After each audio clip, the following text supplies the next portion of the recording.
Sega that affected 1.3 million players. Sounds like it was a long time ago, but actually it wasn't. So what was happening?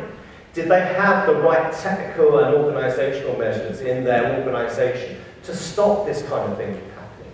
You could argue that weren't they the victim, but actually weren't the victims their own customers, their own players? And that's really the point, really, about GDPR. You may be at the end of a hack, but actually it's affecting the rights and freedoms and interests of your customers, of your consumers. And then, of course, the very publicised big deal that we've had to deal with literally the last few weeks and still affecting many organisations, not just the NHS in the UK, but lots of other organisations right across the European Union, where we had this denial of service, where we had this situation on the television where people were on camera saying that they had to cancel their operations. I mean, that's the kind of thing which really gets the Information Commissioner rather upset. And we did actually have a conversation about that. So we expect to have measures against organisations that are not living up to the standards that they should do.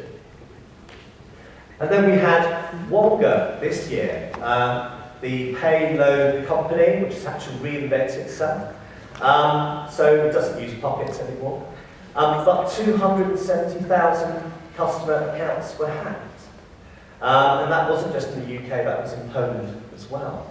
Then we had Sports Direct, again. Interestingly, it wasn't just about consumers that get into this kind of situation, it's also their employees. So Sports Direct kept quiet about the fact that actually there had been a vulnerability, that someone had actually got into their systems and actually had access to their own employees' personal data. And they kept quiet about that, which wasn't a great idea.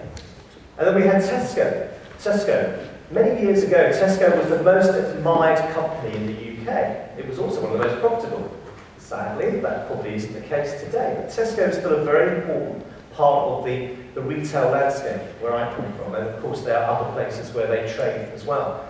Here we had 40,000 customer accounts hacked, and 20,000 of them had money taken out of their accounts. So you get to see a picture where actually this isn't just one or two things. This is happening on a daily basis.